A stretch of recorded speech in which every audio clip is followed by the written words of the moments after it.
Hello everyone, good morning. कैसे हैं आप सब? आशा करती हूँ आप सब ठीक होंगे। मैं भी ठीक हूँ। और आज सुबह ही सुबह है ना, मैं लग गई हूँ खाने पीने की तैयारी में। क्यों लगी हूँ वो आपको आगे चल के वीडियो में मालूम पड़ेगा कि क्या वजह है।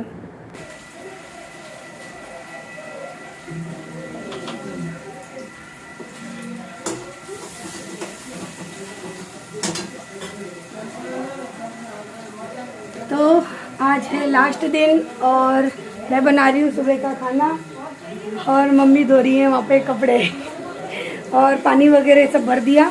मैंने कहा कि मम्मी आप है ना वैसा काम कर लो, कपड़े वपड़े धोने का, मैं जल्दी जल्दी से खाना पीना बना के फ्री हो जाती हूँ। नहीं तो पूरा टाइम है ना बस खाना बनाने में चला जाएगा और 3-3:30 बजे मुझे घर से निकलना है। तो जल्दी जल्दी काम करूँगी, मम्मी के साथ थोड़ा सा टाइम स्पेंड करूँगी। पता जिस दिन जाते हैं ना उस दिन सुबह सुबह मेरी मम्मी तो रो भी ली। उनको लग रहा था कि रीनू सो रही है, रीनू को नहीं मालूम, लेकिन है ना मुझे मालूम था और मैं जानबूझ कर उनके सामने नहीं आई क्योंकि फिर मैं आ जाती ना तो फिर वो ज़्यादा रोती हैं। और जब तक मैं 7 बजे सो के उठी ना, मम्मी ने इतनी सारी तैयारी करके रख ली खाने की। कटहल काट दिया, आज कटहल की सब्ज़ी बना रही हूँ। कटहल काट दिया और जो करेले होते हैं ना वो भी उबाल के रख लिए। ये रहे, पता है मेरी मम्मी को पता है कि रीनू को मेरे हाथ के करेले बहुत अच्छे लगते हैं, तो उन्होंने सुबह ही सुबह जल्दी जल्दी से कर दिए और बोल रही थी कि कटहल तू अपने हाथ से मुझे बना के खिला के जा। उनको मेरे हाथ का सूखा वाला जो कटहल मैं बनाती हूँ ना बहुत अच्छा लगा, तो बोल रही थी कि आज फिर मुझे एक बार और बना के खिला जा। तो मैंने कहा चलो जाने से पहले आपको ना अपने हाथों का कटहल बना के खिला के जाती हूँ। तो अभी मैं नहाई नहीं, ऊपर जल्दी जल्दी मैं सब्ज़ी बना के फ्री कर रही हूँ क्योंकि अभी ना थोड़ा गला भराता है बोलते बोलते। तो खाना यानी सब्ज़ी वगैरह बना के रख दूँगी, फिर मैं नहा लूँगी, खाना पीना करूँगी, फिर मम्मी के साथ थोड़ा सा टाइम स्पेंड करूँगी। और दुख तो लगता है ना यार, कौन जाना चाहता है। बस मन को भारी करके मैं लगी थी अपने कामों में क्योंकि आज वो दिन आ गया था जिसका शायद मुझे इंतज़ार नहीं था कि मुझे जाना पड़े, और वो भी इतनी जल्दी, क्योंकि मैं इस बार चाह रही थी कि मैं 1 महीने के लिए रहूं, लेकिन जाना पड़ता है क्योंकि वहाँ पर जो अकेले रहते हैं और वो ज़्यादा दिनों के लिए छोड़ते भी नहीं हैं। इतना आ गई ये भी काफ़ी बहुत अच्छी बात थी कहीं ना कहीं मेरे लिए। बस वही है कि लड़की तो पराए घर की होती है, उसे जाना होता है। लेकिन पता है सबसे ज़्यादा दुख की बात क्या होती है कि लड़की जिस घर के लिए पराई मानी जाती है ना, वो घर भी कभी उसका अपना हो ही नहीं पाता है। आजकल तो ये है कि सब सेपरेट रहने लगे हैं तो चलो ठीक है, घर परिवार की कई चीज़ों को इंसान भूल के आगे बढ़ने लगता है अपनी लाइफ में। लेकिन कुछ ऐसी बातें होती हैं ना जो ज़िंदगी भर उनका पीछा नहीं छोड़ती। सेपरेट रहने के बावजूद भी ना उनको बहुत कुछ झेलना पड़ता है, जो कि शायद न जाने इस दुनिया में कितनी लड़कियों के साथ होता है। बस शायद है ना भगवान लिखता ही किसी किसी के नसीब में कुछ ऐसी चीज़ें हैं जो है ना मेहनत करके या कुछ भी करके वो बदल नहीं पाते हैं। पता नहीं भगवान ऐसा क्यों करता है। एवरीवन, आज मैं आपके साथ में शेयर कर रही हूँ Mamaearth vitamin C daily glow face cream with turmeric and vitamin C के साथ आपको मिलती है और आपकी स्किन को काफ़ी ल्यूमी बनाती है, काफ़ी शाइनी बनाती है। यूज़ करने के बाद आपकी स्किन पर ना काफ़ी अच्छी चमक आ जाती है और ये ऑल टाइप स्किन को सूट करता है और इनके प्रोडक्ट में किसी भी तरह का कोई केमिकल होता नहीं है।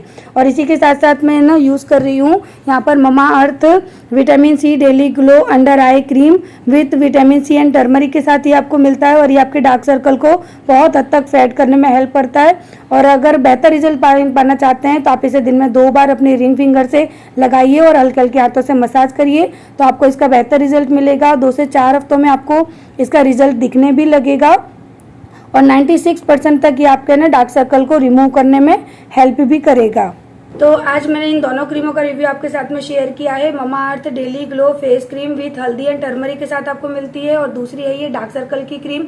तो ये भी आपको ना डार्क सर्कल रिमूव करने में काफ़ी हेल्प करेगी। और अगर आप बेटर रिजल्ट चाहते हैं ना तो सुबह शाम 2 टाइम दिन में यूज़ करिए और 96% तक आपके डार्क सर्कल को ये रिमूव करने में हेल्प करेगी और 2 से 4 हफ्तों के अंदर ही आपको इसका रिजल्ट दिखने भी लगेगा। तो अगर आप इन प्रोडक्ट को बाय करना चाहते हैं तो लिंक डिस्क्रिप्शन में दी हुई है, वहाँ से आप ममाअर्थ की ऐप को डाउनलोड कर सकते हैं और इस तरह के प्रोडक्ट बाय कर सकते हैं। और फिर उसके बाद भी अगर आप अपने नियर बाय स्टोर से करना चाहते हैं तो वहाँ से भी कर सकते हैं।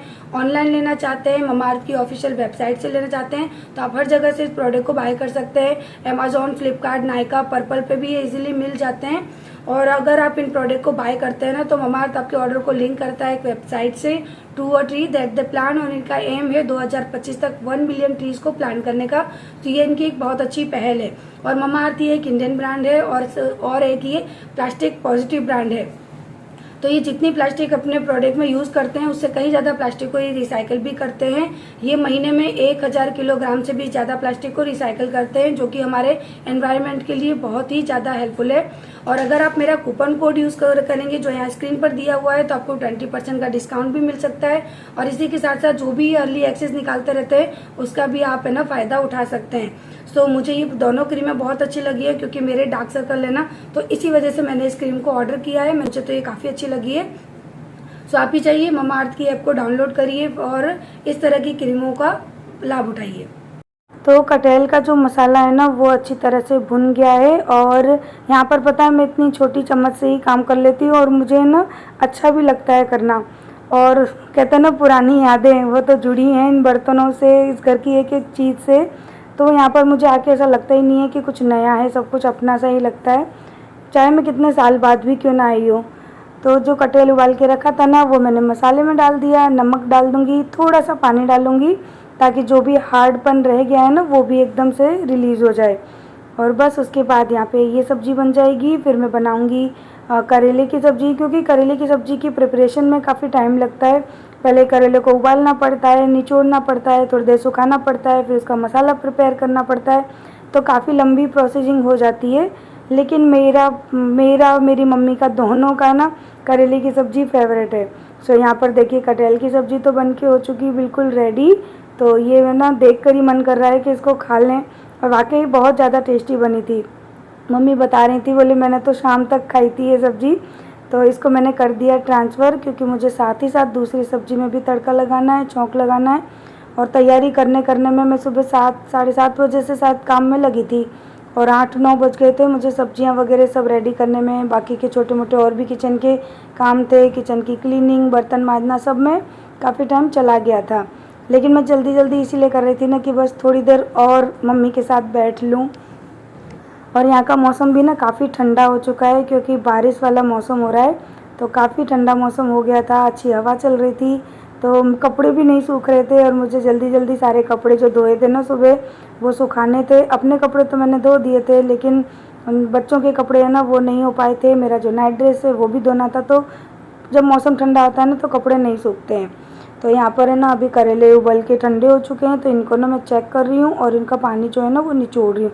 क्योंकि मम्मी को नहीं मालूम था कि करेले जो उबालते हैं ना तो उसमें पानी बहुत कम डालते हैं, ना के बराबर। मम्मी ने बहुत ज़्यादा पानी डाल दिया था ना, उनको इतना ध्यान नहीं था, तो उन्होंने काफ़ी सारा पानी डाल दिया था।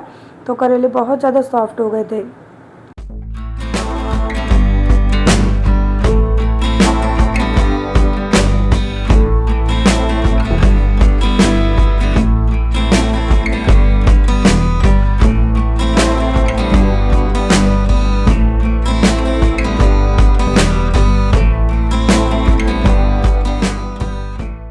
करेलों का मसाला है ना वो मैंने पहले ही पीस के रख लिया था मिक्सी जार से।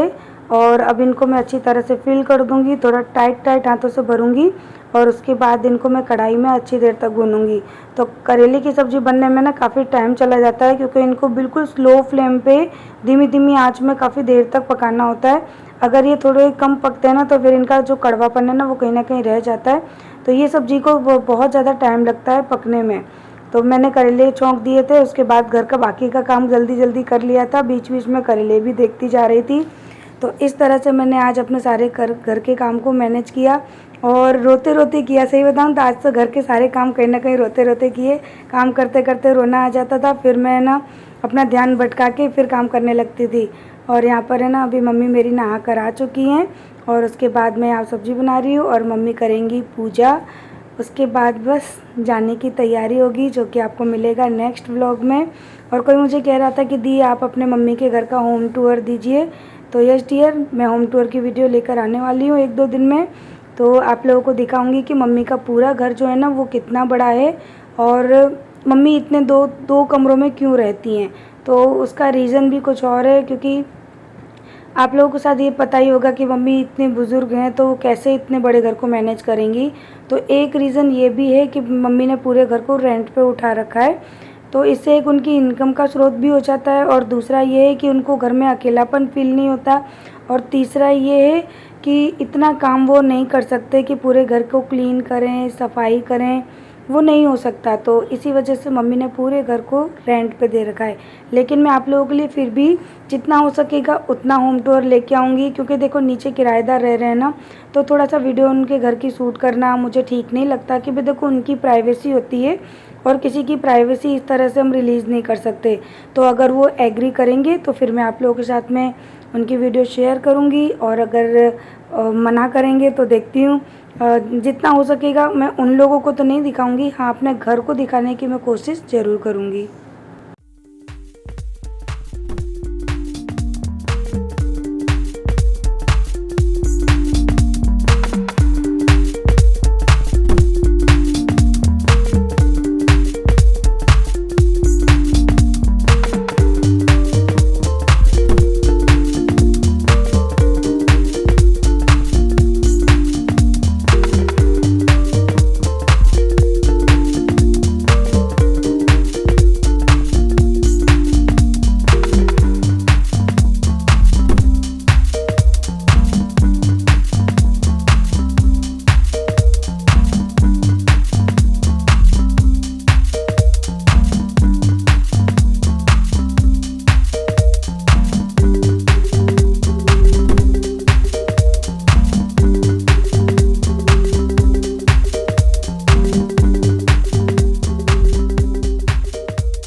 यहाँ देखिए नानी नाना के घर आके बच्चे कैसे बिगड़ते हैं, क्योंकि मेरे घर पे क्या है, वो लोग मैगी वगैरह मांगते हैं और मैं डांट देती हूँ तो चुप हो जाते हैं। पर यहाँ पर वो मुझसे मांगते हैं और मैं डांटूँ उससे पहले मेरी मम्मी है ना लेके उनके लिए बनाना शुरू कर देती है। मैंने कहा कि मैं नहीं मैगी बनाऊँगी, तो मम्मी बोलती है हाँ तू तो ऐसे ही करती रहती है। मैंने क्या ऐसे ही पाला है तुझे, और देखो देखो मैंने मना किया तो खुद से जाके वो बनाने लगी। तो फिर मैंने बोला कि लाओ हट जाओ मैं बना देती हूँ। अब मैंने कहा कि चलो ठीक है, एक दिन रह गया है, कर लो, बच्चों को कितना लाड़ करोगे, फिर तो हम लोग जा ही रहे हैं। तो बोलते हैं बस आज और बना के खा लेंगे, फिर अपने घर पे जाके खूब डांटती रहना, हम नहीं आएंगे बोलने के लिए। तो मैंने कहा चलो ठीक है, आपकी इच्छा शर्माते, जो आपको सही लगता है आप करो। ये कहीं ना कहीं उनका प्यार है, मुझे पता है कि उनकी हेल्थ के लिए ठीक नहीं है, लेकिन उनके प्यार के आगे चलता है एक दो दिन।